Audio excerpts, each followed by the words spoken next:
Hey guys, Inferno here today with another review. Surprise, surprise. This time for Final Fantasy 16, which is like probably the most anticipated game of the year so far. So without further ado, let's just jump right into it. Now, as this is a heavy story-driven game, I don't really want to talk about the story too much, as there is like a lot to go over with, which I feel most people will kind of want to go over first before discussing and stuff. So for the purpose of this review, I'm not really going to be discussing the story too much. I'll talk about the side quests and stuff, as that's, side stuff pretty much. But yeah, main story, we'll just dabble into it a little bit.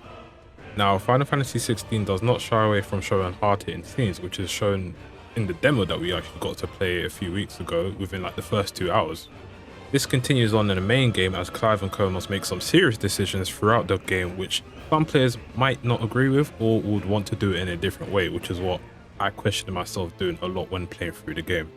I say this mainly because in the game there are characters that have a branded mark on their face, which they are called bearers, as they have an affinity with magic and are mainly shunned by the world that they live in at the moment. They are treated like slaves and they do not have the means to fight back, as they are so used to being treated like that, which is honestly kind of a shame considering that they can use magic and basically own everyone. But at the same time, they keep using magic, they eventually die, which you will see throughout the game as their body like turns white and stuff. There are times where Clive is also being treated like shit pretty much when talking to the nobles or Imperials in the game, as they feel they have a sense of superiority to him, and for Clive to basically ignore this for the sake of not causing trouble is a testament to his will in the game for seeing the bigger picture. Now, I found myself wondering, why doesn't Clive like actually just talk back to them or just beat them up to a pulp? But he knows that this will cause a lot of trouble for the bearers that are in the town that he's in, or just in general in the whole world, mainly because the whole Imperial army can easily just come down and kill him pretty much, for that example. So there are scenes that you'll see and you'll just be thinking like, bro, come on, do something. But at the same time, this is the world that they're living, so he has to basically bite his tongue and hold back. Now, even if it's not Clive, it is other NPC characters that you meet who are also treated badly. While walking through the world, you can listen to the NPCs that you walk past and see that they have no care for the bearers as well. Treat them like crap, don't give them the basic decency a human should have as well. This is also shown in some of the side quests in the game, where, for example, one of the side quests, a father and son decide to use bearers for hunting. So essentially, they have a pet wolf. Father will be like, my son's in trouble. They'll send the bearer to go and try and help, and essentially the wolf will just go and kill them, and they just do it for fun. There was also another side quest where a noble's daughter was essentially had, let's say, a friend to an extent who was also a bearer, but she kept telling her to like use magic and everything and blah blah blah. Eventually, which caught up to the bearer, and eventually we just found her lying like in the corner of like part of the world, which was kind of sad honestly, because I kind of felt bad for the little girl as well, because she didn't really know what she was doing was bad, mainly because her parents were teaching her, yo, this is the way of the life, more or less, which goes to show that parents always have an effect on your children. But yeah, the world doesn't like shy away from these issues, man. And I feel like it's a breath of fresh air for the Final Fantasy series to actually take such a mature approach to their story as well. But you can actually see that the team actually put a lot of effort into this whole world with the NPCs as well. So just for you to like immerse yourself into the world that you're actually playing in at the moment. Now, speaking of side quests, we all know that when it comes to these types of games, side quests can really make or break it. And honestly, I was very pleased with how much of the side quests were handled in this game. Now, although there is a fair amount of fetch quests, which is to be expected with side quests in every game at this point, there are side quests that actually expand on the NPCs that you meet, like your story companions that you meet throughout the game, which gives a better insight into them on what they've done in their past pretty much, and how they've come to terms with it, or how they will come to terms with it. To also add to this, there are some side quests in the game that can actually aid Clive in his journey. So for example, there's one side quest which unlocks in the main game where it allows you to get the Chocobo mount. So if you notice the Chocobo that Clive had back when he was a teenager, you actually get that as a mount in the game, as she's still alive somehow, obviously. So instead of it being indicated with like an exclamation mark, this is indicated with a plus sign to basically say this is something to aid the journey. So sometimes you get more potency for your potions and stuff. After you unlock new recipes for gear that you can make at the blacksmith. some new items that you can also unlock throughout the game as well. So honestly, I would say that if you're planning to play this game, I would say do the side quests, as they give a lot of help when playing through the main story. And they also give, like, as I said, a nice story to some of the side characters. You even see some nice like heart-to-heart scenes with Jill and Clive in the game, which you wouldn't see if you're doing the main story for like the most part until like later on in the game. Hunts are also back in the game as well. So if you played Final Fantasy 12, I believe, or Final Fantasy 14 for that matter, essentially hunts work as you go out to the world and you will see these enemies. So they'll give you a hint to where they are sometimes, but when it comes to say the S rank ones, you essentially have to look at the description and see what area of the world it is, and then eventually sometimes you can see them from a distance, or other times if you're looking at the map you can easily say, okay, it's going to be in this area because clearly there's a boss battle for that type of area.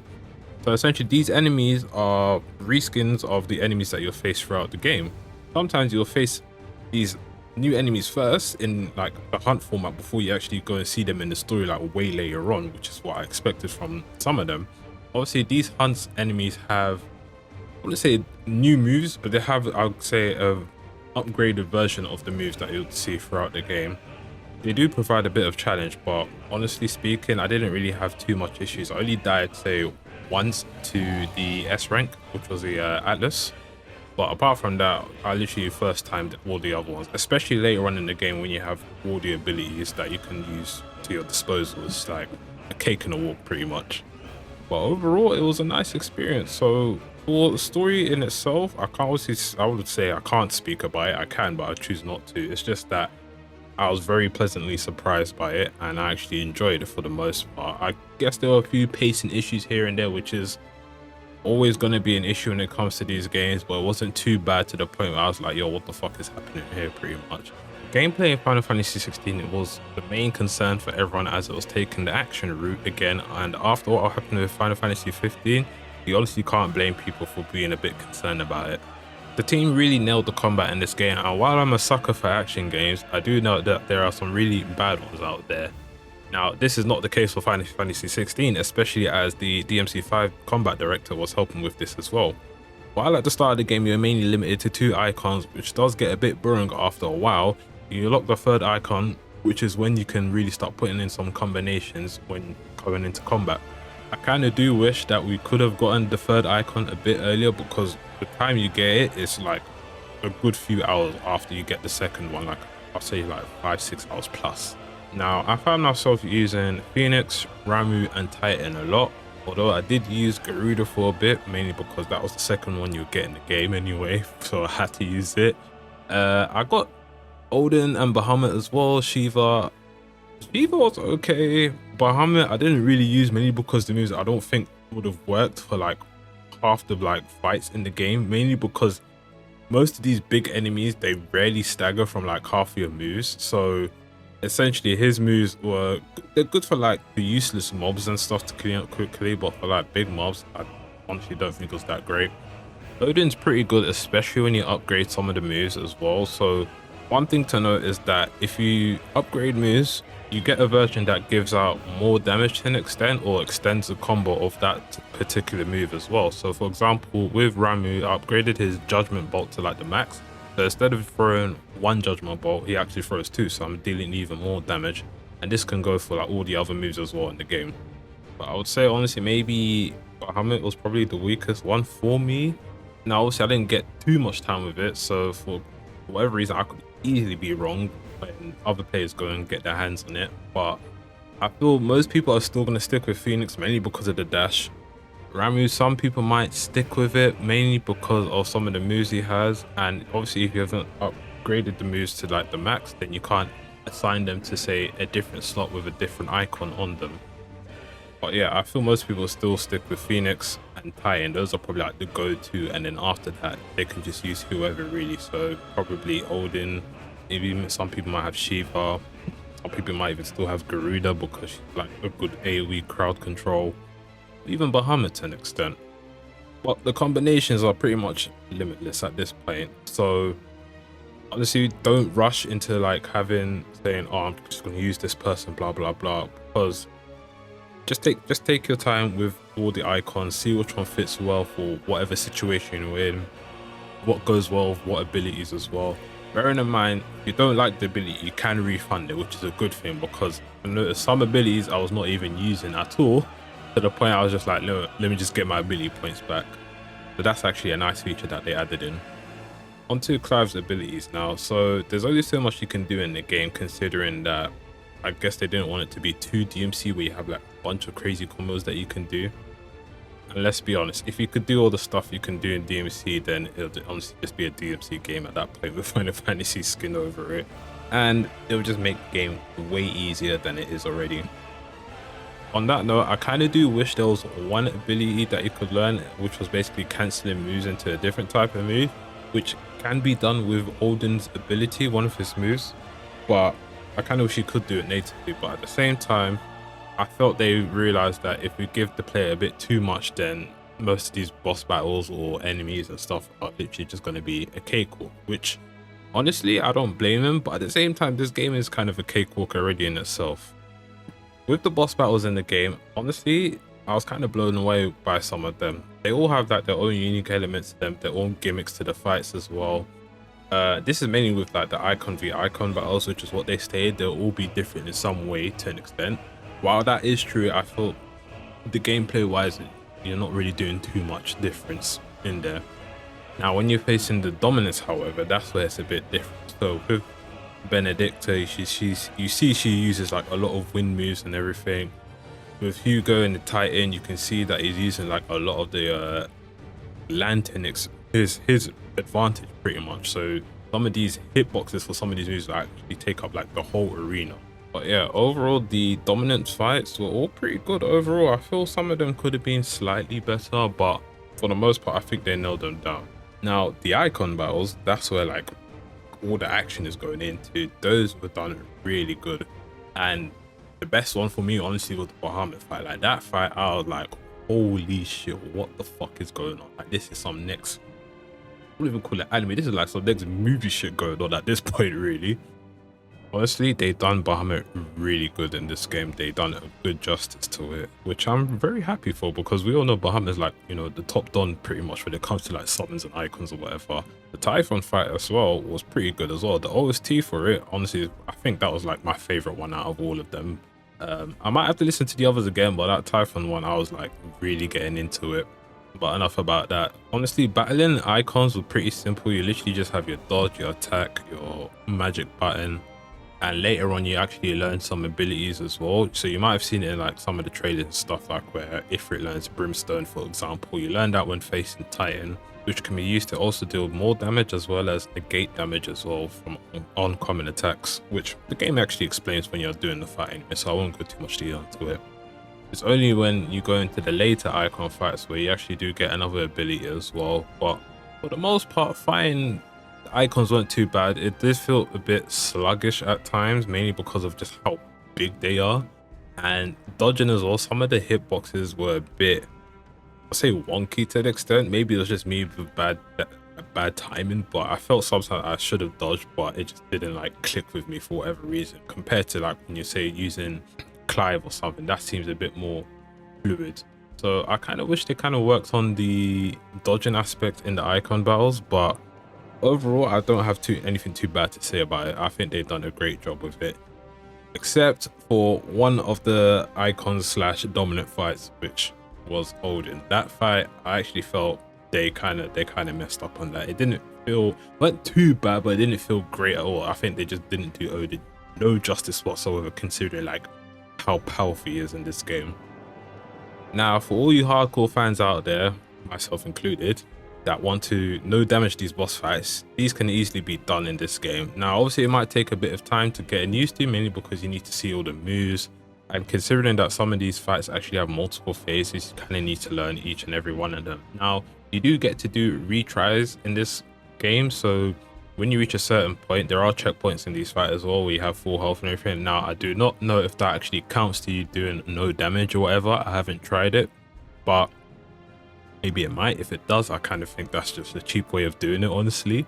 But when you do actually no damage some of these boss fights, usually it's like dominance or their icon fights itself, you get a for one, you actually get a trophy in the game, which is like part of the whole getting the platinum. So some people might struggle with that. And you also get an item which kind of just says, yeah, you've kind of dominated this person, blah blah blah. Obviously that item just does nothing, it's just there for show pretty much. I myself managed to no damage 3 of the fights in a game. It could have been probably 5 or 6, but usually it's always 1 or 2 moves catching me out. And I said, you know what, instead of me keep on retrying, I can just do this later on, because you can redo these bosses in the arena place. Now I don't know if they'll actually give you the item there, but if not, then you can just probably load up your save or something really. But you can always do it in New Game Plus as well maybe, which I might even do, but it's nothing too serious. I already done some of them no damage, so I'm kind of happy with that. One thing I do wish they added into the whole combat was actually having, say, a 4th and 5th icon slot, mainly because there are some moves that I actually do want to use, but I just don't have enough slots for them, honestly, which is kind of a shame. But at the same time, I can kind of see why they didn't give it to us, because if they did, honestly, we'll probably be like so overpowered to the point where stuff would just die in an instant pretty much, which I guess, yeah, for balancing, you can say, yeah, it's good that we just only have 3. Maybe what they could have done is maybe have us have a extra ability slot for our icons. So instead of having 2, we have 3 for each of them. But I honestly don't think we'll see anything like that unless they want to patch it in or something. But then that's just going to change the whole game completely. But overall, I would say combat was really done. It was done well in this game. I can't really complain, and I think every Final Fantasy fan should give it a chance, especially if you haven't even tried the demo. Just see how it is, and if you're not the best action player out there, there are timely accessories which can help you with these fights as well. So it's always an option for you to use if you really need to use it. Visuals in Final Fantasy 16 are honestly quite the eye candy in most places. While I noticed there are some rough areas that you visit throughout the game, most of it, I would say 90% of it, was quite pleasing, and it shows that the team really went all out for this. And I'm actually quite happy that they actually did, you know, just to show what they can achieve pretty much right now. And bearing in mind, this was all done playing on the frame rate mode as well, so I can imagine when you're playing on the graphics mode or whatever, it's going to even look better there as well. Even with the characters as well, this is also shown. I only saw one graphical issue, and that was in a cutscene, and I believe that it just didn't load in properly, because when I actually went to go and reload and see the cutscene again, the issue didn't happen. So maybe it's just my PS5, because considering it's been on for God knows how long when playing this, that could be a factor to it. But you might see that 1-2 graphical issues here and there, but nothing to the point where it's just like game break or anything like that. Now the performance of the game is where I'd say I had the main issue. I thought from the demo that the game would be a bit more stable in terms of framing, because we were playing an earlier build and all that stuff. However, this is not the case. I know this is an ambitious game, so it would be putting the PS5 through its paces, but the fact that going through certain areas in the game would chug the game to like below 30 FPS or like just about there, I kind of felt unacceptable at that point. You know, this can happen in battles as well, when there's a lot of going on, like when there's like a shit ton of stuff going on the screen, which I understand, you know, that can always happen with games when dropping frames, like when super action and everything and all these elements on the screen. But when just walking through an area, mainly this was at the hideaway, there was a particular part where the frame rate would just be chugging and it felt like it was skipping at some point. Now when it does want to work at 60 FPS, it's really good, you can actually see it, but that's like, I'd say probably like 50% of the time half in the game. And honestly, it was kind of disappointing to see that, you know. I thought honestly it would be a bit more stable there. So I know some people, if they're playing on the graphics option, they won't see this issue at all. Honestly, I think it'll be more stable there than it playing on the frame rate mode. Now they did say they are working on a patch to improve the frame rate a few days ago that I saw, along with like some other stuff as well. But for the most part, frame rate definitely could have used a bit more work for the release. Now, will the patch fix it? Honestly, do not know. We have to wait and see. But I guess to say that, you know, the the PS5 really cannot handle it that well is like kind of shocking, honestly, considering this console's not even that old. But I would imagine that when we get the game on PC, God knows when that would be, probably like in a year or so, that it'll probably run much better for the most part, if anything. But considering you might need to have like a beefy PC as well, yeah, you can see like the pros and cons of that as well. But you know, with these types of stuff, you can't win anytime. You know, there's always going to be some sort of issue here or there. It's just a thing of them trying to, I guess, mitigate it to an extent. While the frame rate issues didn't really hamper my experience with the overall game, I can see it doing it for others. Maybe not to an super extent, but they might be a bit irritated by it as well. So again, as I said, hopefully the patch that they come out with actually improves it like drastically in certain areas. With all that said, we've come to the end of the video and review.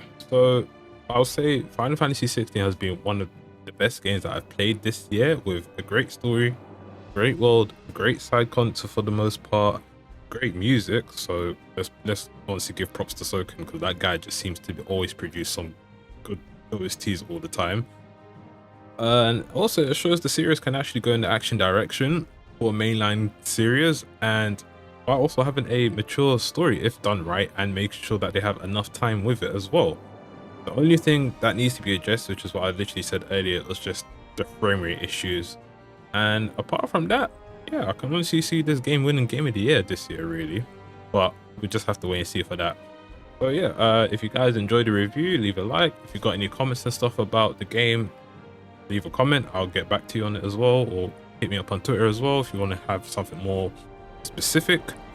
Yeah, that's it for me, and I'll see you guys later on.